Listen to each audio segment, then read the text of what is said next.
Hi, everyone, and welcome to this edition of Staying. I'm your host, Todd Rossnagel. This is a video and podcast series from the Louisiana Conference. Thanks so much for joining us.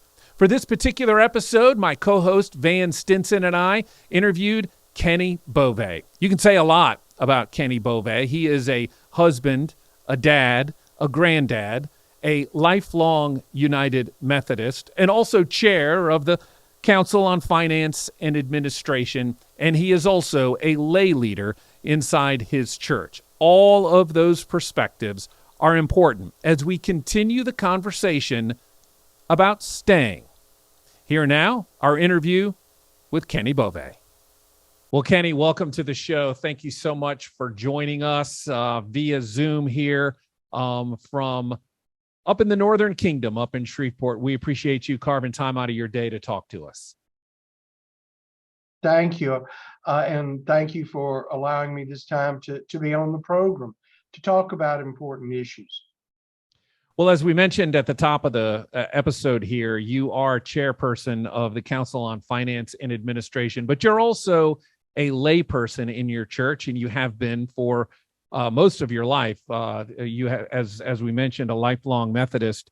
And so I kind of wanted to maybe start with the layperson's perspective of what it means to potentially stay or to stay in the United Methodist Church. What does the reality of staying mean to you as a layperson?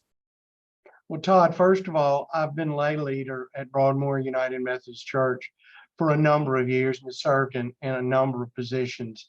And it has been a very, very large part of my family's life ever since joining the church when I married into the church in 1980. So staying is not, there's no question as far as our history with the church. We are lifelong Methodist and will be lifelong Methodist and members of Broadmoor United Methodist Church in Shreveport. And the questions that are being raised today, I can't help but think back on the history of how many changes the Methodist Church has gone through in the last 100 years. And it has weathered those changes. It has gone through those changes and become stronger each and every time that we have faced difficult times. And I can't help but believe that we will leave this situation stronger and more solidified in our mission and where we are. Kenny, being a lifelong Methodist, I know that that you understand at a deep level the power of connection. We often talk about what it means to be united and what the connection means for the church, for the conference, and quite frankly, for the world. As you reflect on the power of connection, what comes to mind? Many different things. On a very local level, we have experienced connectionalism with other Methodist churches through missions, outreach, a variety of different things that we've done at Broadmoor and in the Shreveport area. As my role as chair on the Council of Finance and Administration, and prior to that, as chair of pensions and benefits, I have seen what we can do. We have come together to be able to build a program that was very, very strong for our pastors back in the 90s, of being able to develop an insurance program that made so much of a difference in being able to facilitate the move from one pastor to one church to another. It took us to all four corners of this state to talk about it, bring it about, and it was another one of those great shining points of the church coming together to serve a common goal, and the connectionalism working on a conference level to solve an issue that really couldn't be solved on the local church issue. Since working on Council on Finance and Administration for many years, we have pushed and tried to do things that have consolidated efforts at the conference offices that have made sense to do that, but yet we leave the role of day-to-day ministry in the local church. And we've consolidated, and we have been able to do a lot by creating savings, financial savings, overhead savings, and personnel savings by being a connectional body and recognizing the things that make sense to do from a centralized function, but yet at the same point, deploying the ministry into the field where it belongs. Well, I know that we could spend a lot of time talking about financial matters, but that is an important part of the church, right? Sure. And, Kenny, it's always good to be with you, as Todd echoed earlier. And your leadership, certainly over the many years in this administrative area of the connection, has certainly contributed to, and let me just go ahead and name it, a pretty significant decrease over the last 5 to 10 years in the conference budget, pushing more and more resources down and out to the local church level, where we do believe that ministry is the front line of ministry. Ministry doesn't take place as we would typically understand it at the annual conference, or certainly not here at 527 North Boulevard. But our connection enables us to put that energy back in the local church, and you've sort of been a key part in that, and that's the connection working in ways that the average person in the pew may not understand or may not ever see. And it's important, I think, for us to lift that up.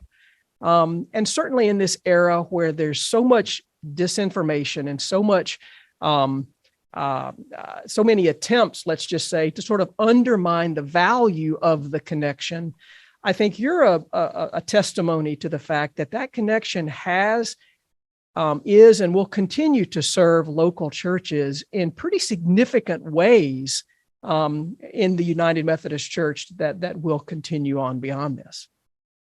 Absolutely. And one of the things that we have done in the past 10 years is to create as much transparency about the financial operations of the conference.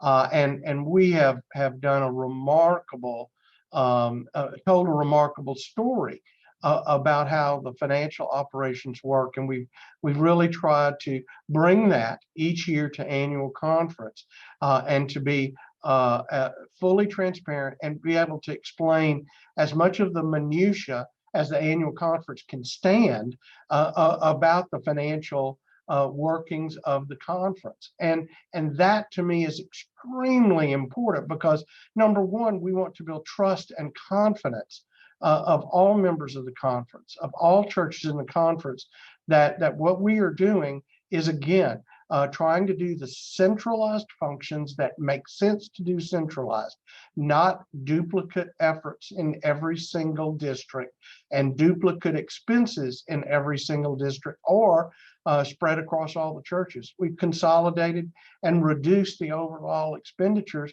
by doing so. And it has made a very, very large difference in what we can do as a church. And again, the connectionalism makes that work. Yeah. Well, Todd, you and I have spoken pretty frankly on these videos, so I just want to speak pretty frankly. There are an awful lot of voices right now, Kenny, throughout the connection and even within our annual conference that are, I'm just going to, and this is me speaking here, working to undermine the integrity and the validity of the connection in some very unfortunate ways. Let me just put it that way. Sure. And one of the things that we've identified is that we have well-meaning individuals. Well, let me just say that I have no reason at this point to think that they aren't in their own way trying to be helpful, but are out there communicating to many of our local churches a message of fear and anxiety and urgency to hurry up and make a decision, because you're going to be left with a pretty big bill to pay once all of these other churches leave and the budget stays the same, and you're going to have to pick up the tab. As the chair of of CFA, the Council on Finance Administration. Would you be able to just speak directly to that? Because it's so unfortunate that message is being communicated. I couldn't agree more on that being very false and misleading and simply not true. The expenditures at the council office will vary based upon the workload that needs to be done. And therefore, it will be very, it will shrink and or expand in the areas of needed ministry. With us being allowed to do that based upon how we've structured the centralized financial underpinning of the church. So it is not going to be something that churches will be saddled with into infinity to be able to support the functions of the Louisiana Annual Conference. It will change. It will be less. And we will modify and adjust the budget accordingly. But again, and will there be an undue burden placed upon the churches as it goes forward? No, it will not, because of the work that we've done in that centralization of expenses. They will all be variable based upon what the total apportionments are, and they will be equitably distributed and asked as they always have been of all churches in the conference. Well, thanks for that clarification, Kenny. We do appreciate it. I wanted to maybe switch back to what we were talking about earlier, if we can, for just a moment. You being a lifelong Methodist, I am assuming that you have had theological differences with people in the United Methodist Church, pastors who have led some of your churches, even associate pastors, and even maybe people inside your Sunday school that you've disagreed with.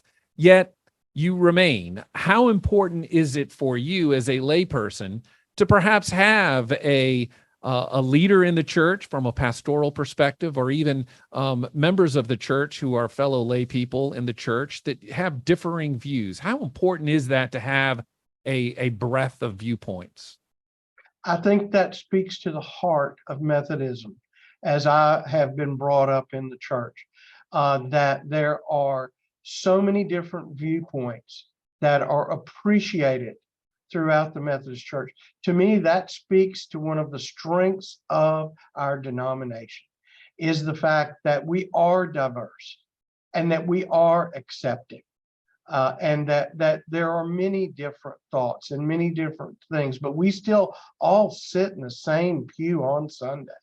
And it just that is kind of Methodism 101 in the way I've been brought up, in that we all are accepting, but we all are under our one church, and we all come together.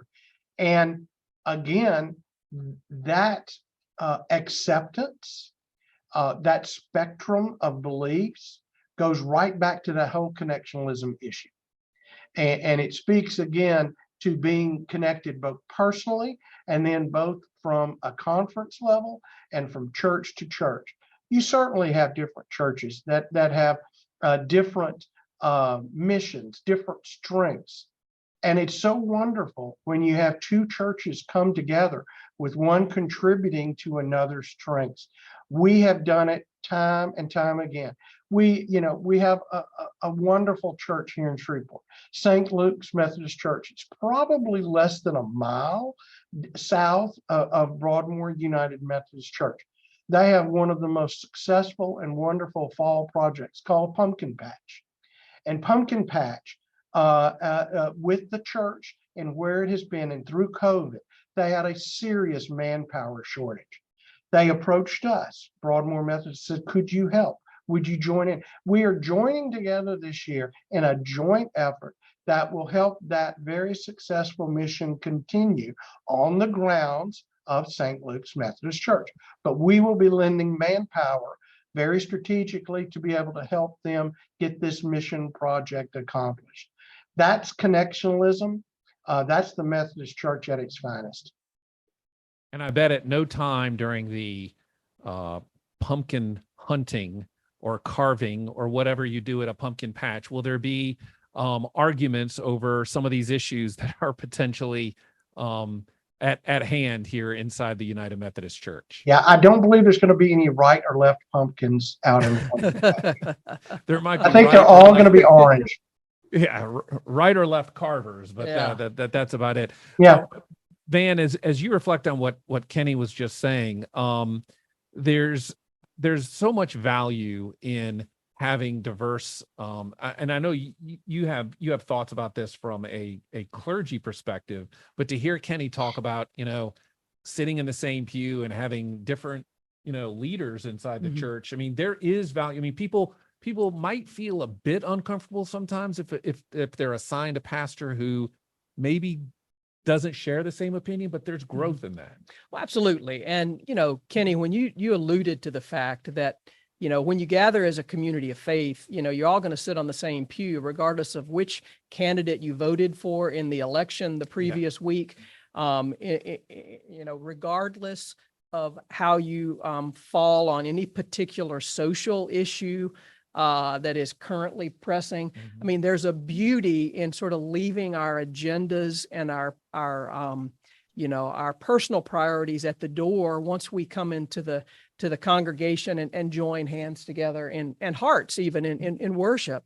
So, I mean, I think it's just a beautiful witness to the fact that there is a place for everybody in the United Methodist Church, and in some ways, the attempts by others to discredit or undermine that witness is something that we want to intentionally speak back at, because there have been so many of my own appointments, my own clergy colleagues, and many of the lay people that I've been privileged to pastor, that we have not agreed on many things, and yet we fundamentally agreed on the fact that Jesus Christ is the Lord and Savior of our lives, and we are doing our best to live according to the Scriptures and do our best to follow Jesus wherever Jesus might call us to go. And that really sums it up. I just want to sort of echo that back to you and say, yeah, absolutely, 100%.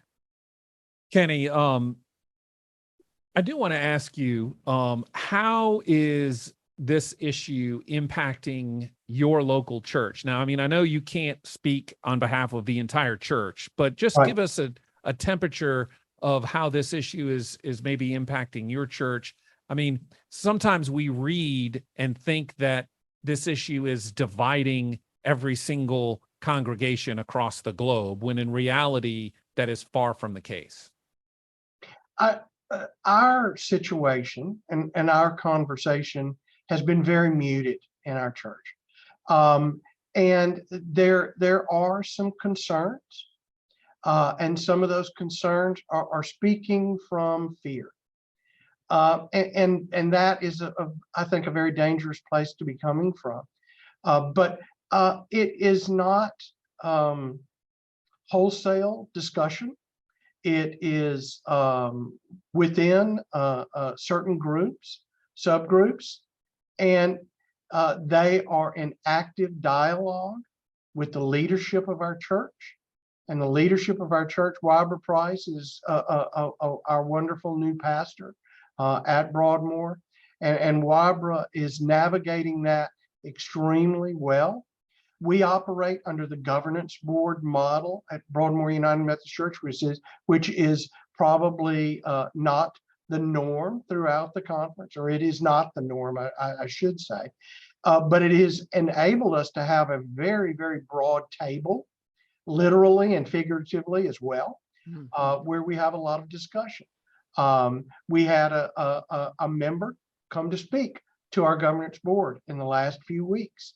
And we listened, and Wybra pointed out that the discipline is unchanged, and that he will be following the discipline and as he always has, and that certainly there's discussion and there's conversation, and questions that are being asked, and we're trying our best to answer those in the appropriate way, and we're moving forward. So it has been quiet. There are a lot of different voices, and there are a lot of different thoughts about this issue. But right now, I have to go back to what Wybra spoke to us about. The discipline is unchanged, and it will not be changed until General Conference 2024, if then. So we all are going to be supporting what the discipline says at this point in time.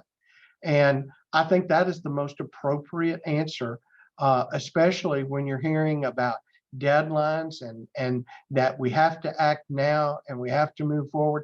Those are all mights. Those are all ifs. It's again coming from fear. I can't help but think about the whole Y2K experience and the fear that it caused within our entire culture of what was going to happen. And it was so overblown and it was so magnified that it was just out of the realm of possibility. But a lot of fear mongering was created then, and it could still happen today. I hope it won't happen in our church, and I hope it won't happen within our conference. I hope that cooler heads will prevail and that we'll move forward. Well, I know we will move forward with leaders like you. So, Kenny, thank you so much for joining us today. We thank you for your leadership on CFA. We thank you for your leadership inside the conference. And I think both of us could speak on behalf of Wybra. Thank you for your leadership at Broadmoor. Absolutely. And being the lay leader that you are. And thanks again for joining us. We really do appreciate it, Kenny. Absolutely. I enjoyed it as well. And I appreciate all of the support and the communication efforts that you are doing toward this effort. I think that is a very, very wise thing to do, that we try and get out and in front of misstatements and misfacts as best that we can. Well, in a season where there's a lot of talk about leaving, we decided it was important to talk about staying. So thanks again. Yes. Thanks, Thank Kenny. you. Our thanks again to Kenny Beauvais for carving time out of his busy schedule to join us via Zoom. And our thanks to you for continuing to watch this video and podcast series. We thank you so much for joining us. Don't forget, we want to hear from you. So leave us a comment here on the YouTube page or on Facebook, or leave us a comment via email. The email is podcast@la-umc.org. We thank you again for joining us. For William Willoughby behind the scenes, for my co-host Van Stinson, thanks again for joining us. Until next time, have a great day.